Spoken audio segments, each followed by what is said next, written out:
recuerdo la primera vez que lo vi. Yo creo que lo había leído ya. Yo estaba en el 5º año de media en Piura y pasó por Piura ese año, el año 1952, la compañía argentina de teatro de Pedro López Lagar. Y ya se estaban yendo del Perú y de pronto en la función que dieron en el Teatro Variedades de Piura vi aparecer a Sebastián Salazar Bondy.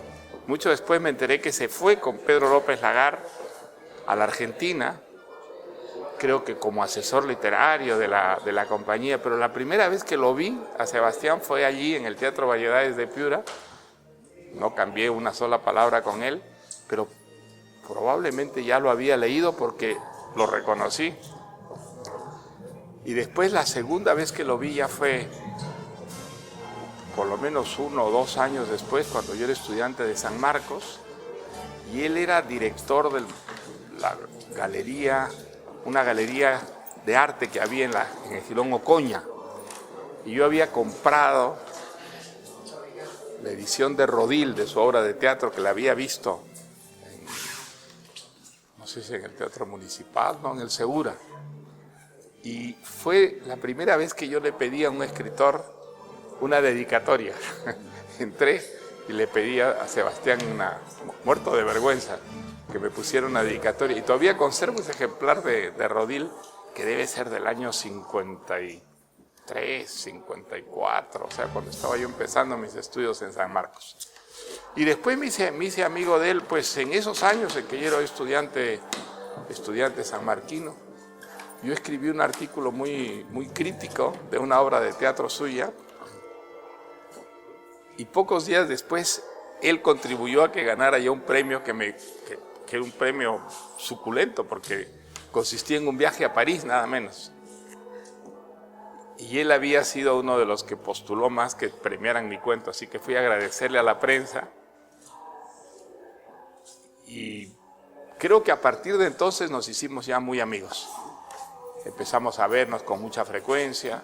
Y después, cuando yo me fui a Europa, nos escribíamos. Tuvimos una correspondencia bastante nutrida. Y todas las veces que yo volvía al Perú siempre estaba mucho con él, ¿no?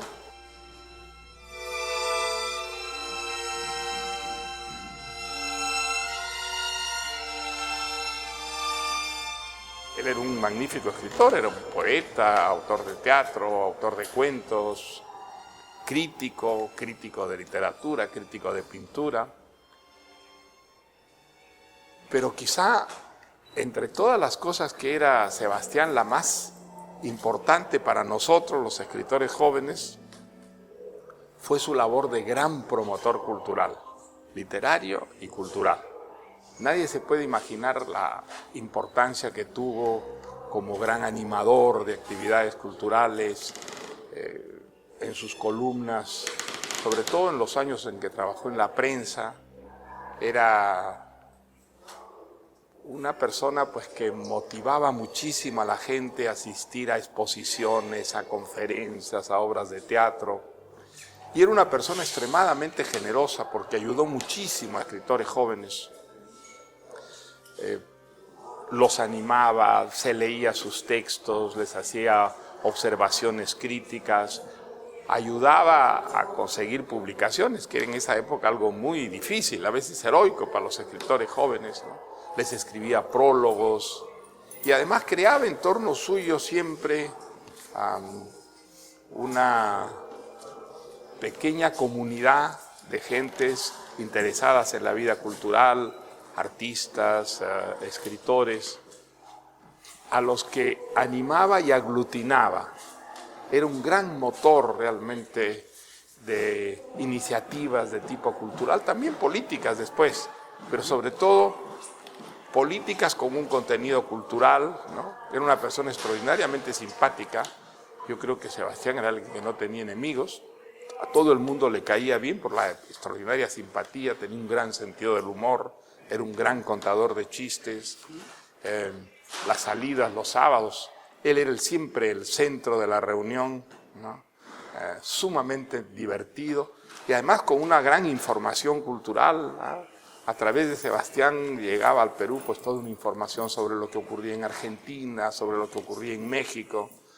había conocido a mucha gente, había viajado mucho también, bueno, vivió en la Argentina, en México no vivió, pero creo que fue varias veces, y entonces a través de él y de los amigos de él nos enterábamos de las cosas que pasaban en esa vida cultural tan pequeñita que era la de Lima, la del Perú de entonces, ¿no?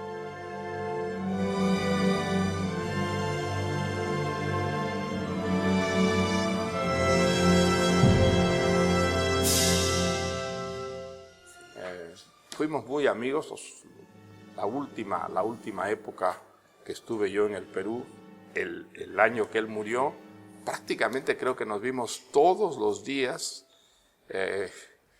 y por eso me sorprendió tanto la noticia de su muerte, que ocurrió a los pocos días de habernos despedido en el aeropuerto de Lima, estando él perfectamente sano. Y bueno, la muerte pues fue una especie de vendaval que no solamente acabó con Sebastián, sino con todo lo que él representaba, ¿no? Yo creo que es un vacío que nunca se ha vuelto a llenar en el Perú. Nunca ha habido una persona que reemplazara como ese gran fermento de amistades culturales, artísticas, literarias, y alguien que trabajara de una manera tan permanente y tan eficiente para promover la cultura en el Perú, ¿no? Creo que es una de las labores que hay que señalar mucho y agradecer mucho, porque como le digo, creo que no ha tenido reemplazante hasta ahora. Cuando él había publicado Lima la Horrible, usted le escribió una carta desde París muy efusiva, felicitándolo. A mí me impresionó mucho ese ensayo, sí, escribí un artículo además sobre él. Yo creo que es una de las cosas más interesantes que escribió, ¿no? El mito de Lima, la crítica al mito de Lima, ¿no? Sí, y usted le felicitaba precisamente porque él resaltaba un poco de las contradicciones y problemas de la sociedad limeña. ¿Considera que sigue vigente este ensayo? Acá fue publicado hace 50 Bueno, años. ha cambiado muchísimo el Perú desde entonces, ¿no? Y Lima ha cambiado muchísimo. Lima es hoy día una ciudad mucho más representativa de lo que es el Perú de cuando Sebastián escribió Lima la Horrible. En ese tiempo todavía Lima era una ciudad que estaba bastante de espaldas al resto del Perú. Entonces, el mito que él critica, que yo creo que hoy día no existe, eso es una cosa del pasado, estaba todavía muy vigente y tenía mucho sentido la crítica que él hacía. Creo que Lima ha cambiado enormemente y Lima sí hoy día es muy representativo de lo que es el Perú. Todo el Perú está muy representado en Lima, ¿no? Desde el punto de vista cultural, desde el punto de vista étnico, racial, ¿no? En esa época, no, el Perú estaba muy de espaldas al resto del Perú y entonces tenía mucho sentido el tipo de crítica que él hacía sobre una falsa Lima, una Lima ficticia, una Lima inventada por la literatura, por la música criolla, ¿no es verdad? Que era una Lima mucho más mítica que real, ¿no?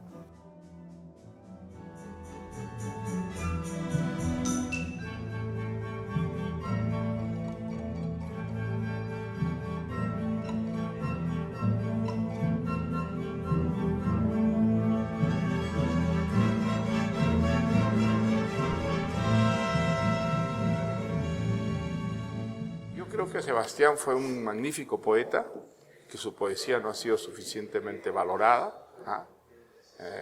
Era una poesía que no era muy llamativa, muy vistosa, pero es una poesía inteligente, es una poesía más bien racional, fría, y yo creo que muy moderna, y que está esperando todavía ser reivindicada. Creo que fue un espléndido ensayista, porque se podrían hacer algunas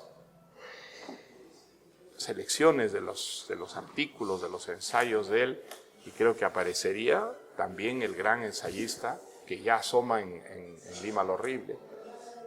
Respecto a la obra de teatro, no sé cuál sería una valoración justa de esa obra. Yo no la he vuelto a releer, vi algunas de las cosas que él hizo.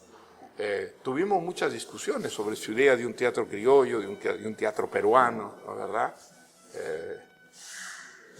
Pero lo que es seguro es que sus intentos fueron siempre, digamos, muy esforzados. Hay en su teatro mucha experiencia teatral. Creo que entre los géneros, el que prefería era el teatro. Ahora, ser autor de teatro en la época de Sebastián en el Perú era heroico. Era muy difícil que a uno le montaran una obra y y por eso él se multiplicaba y era un gran promotor también de actividades teatrales en el país. Pero creo que haciendo las sumas y las restas, Sebastián Salazar Bondy es una de las figuras de la literatura peruana que todavía no ha sido suficientemente reconocida, valorada en todo lo que significó, ¿no?